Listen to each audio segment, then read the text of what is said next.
Welcome to the Tri-State Denver Buddhist Temple. I'm Reverend Caitlin Masher-Mace, and this is your Temple Minute.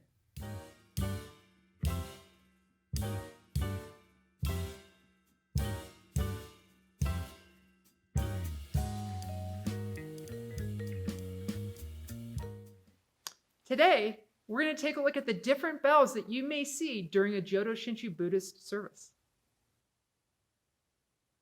The first bell we're going to talk about today is the Dyken, or large bell. This Dyken, made for the Tri-State Denver Buddhist Temple, is made to be used from the seated position. The Dyken is said to resemble the alms begging bowl of Shakyamuni Buddha and produces a warm, deep tone that as it dissipates helps remind us of impermanence. The Dyken is struck with the Bocce, which is made of wood and covered with a soft material like leather, which helps dampen the blow on the Dyken and produces a soft, warm sound. The Dyken is often tuned to a fixed note in order to help with the starting of chanting, and may be struck once, twice, or in different patterns depending upon the service. Sit back and listen to the warm sound of the Dyken.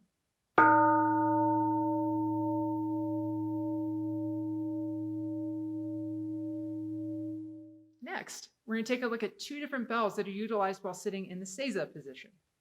The first one is the Shuken, or small bell, which is basically a downsized version of the Dyken, or a large bell.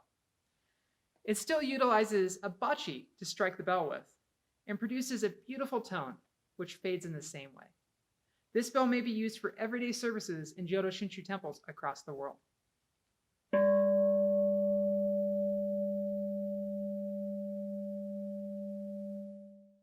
The next bell we're going to talk about while using the Seiza position is the Sawari. This is a unique bell for many reasons. One of the main reasons is the Bocce it's struck with.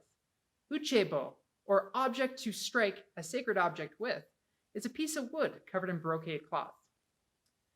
This Bocce is used to strike the inside of the bell. This bell may be used for many different services, including directly in front of the Onaijin by Jodo Shinshu ministers. Listen to the tone.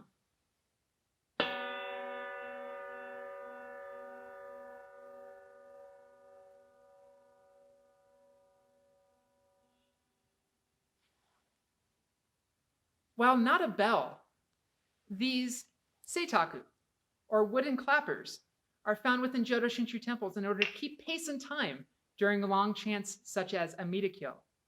When hit together, they produce a sharp, high-pitched sound, which helps drive chanting forward.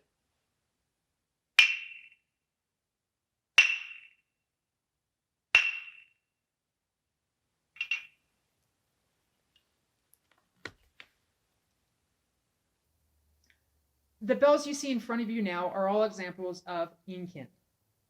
The word Incan means drawing bell, and historically, these bells were used in order to get the attention of ministers while chanting, letting them know a change in chanting was coming. However, today these bells are most commonly used when ministers have to perform services while standing or away from the temple, such as funeral services or services performed in members' homes. The two bells on the right side of the screen are examples of bells that will be used by ministers, while the one on the left side of the screen is an example of a bell that may be found within a home butsudan. However, these are all considered Incan. Let's take a listen. First, let's take a look at an Incan that may be found in a butsudan. This is truly a downsized version of the Dyken, utilizing its own mini Bocce.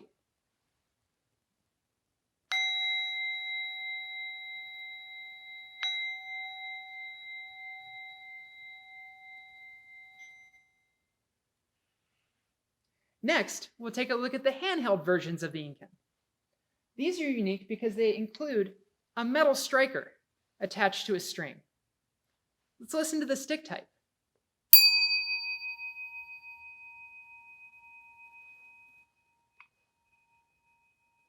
And also the ring type.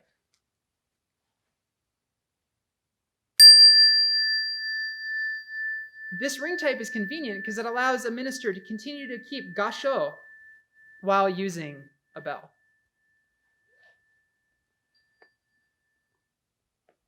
I hope you've enjoyed today's episode on bells. And I want to give a big shout out to everyone who helped us with research on this project. And if you want to check out their channels, find it in the description down below. And if you enjoyed this, please hit the subscribe button. And if you have something you'd like to see on another episode of Your Temple Minute, leave it in the comments below. And remember, you're good, just as you are. Sono Mama.